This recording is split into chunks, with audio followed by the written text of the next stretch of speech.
با سلام خدمت شما ملت نمک نشناس، روکش ماهیان، هنرمند و سلبریتی قدیمی و مدل وحشی با موهای وحشی، مایای وحشی، لب و دهن وحشی، پوست وحشی، مشغول مدلینگ در استانبول، ترکی هستم. من I love tropical way of living. I love tropical locations. ببخشید فارسی صحبت کنم. آخه گهگاهی انگلیسی در کامنت ها میندازم، در زیر عکس هایم میندازم که یعنی من انگلیسی هم بلد هستم. نیست soon. سلامه تابی. همونجور که داشتم میگفتم، من روکش ماهیان وحشی، خدا رو شکر که زمستان تمام شد، چون که من به پالتو و چکمه و چتر و این مزخرفات اصلا علاقه نداشته. دوست داشته مایای یک تیکه، دو تیکه، چهار تیکه، یک تیکه، نتیکه پوشیده و عکسای ما تحت خود را و سر و سینه خود را به شما نشان داده و عکس‌های آنچنانی گرفته. آقای فوتوگرافی معمولاً همونجور که قبلا هم گفتم زوم کرده در ما تحت من. چطور هست؟ مردش رو برده خودش مدلینگ هستی که مدلینگ وحشی مدلینگ.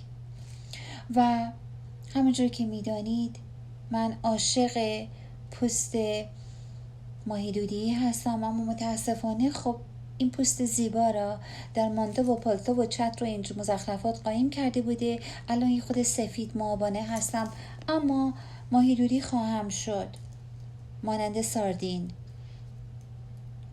چطور هست؟ مردش رو برده ها. راستی تا یادم نرفته، دوستان عزیزی که دوست دارید از صفحه 2,6 من با عکسای ما تحتی من استفاده کرده و آتش‌قالای خود را بفروشید، مانند سبوس برنج، دوای سردرد، دوای یبوست، دوای ادرارهای ناگهانی. خب ناگهانی ادرار می روید دیگر.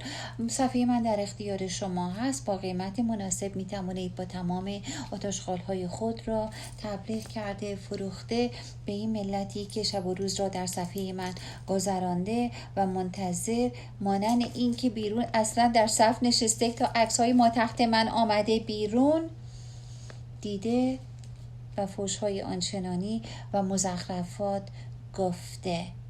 بسیاری از آدینس و مخاطبان من آدم‌های بسیار بی‌تربیت و گستاخ میباشند. آقای فوتوگرافر،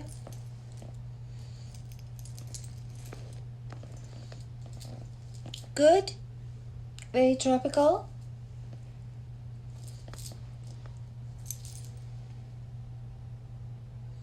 ببخشید، من فکر کردم که مدلینگ داشتم میکردم. اجازه بدهید من کافی خود را که همیشه در دست داشته، که همیشه در میز صبحانه هستم. یعنی که من همیشه یا در حال خوردن صبحانه، شام، لانچ. زندگی اینستاگرامی هست دیگر، که یعنی من فقط فروخته که چه زندگی آنچنانی دارم، فقط مایه پوشیده، صبحانه خورده، لب لوچه رو اینجوری کرده، عکس گرفته و آقای فوتوگرافی زوم کرده تا گوش شود هر آنکه نتواندید. چه زندگی جالبی داشته. شما بروید مزخرف بگویید، کامنت های مزخرف بگویید، اما من جواب شما را گستاخانه از این به بعد دیگه خواهم داد. ببخشید من گلایم خوش شده است.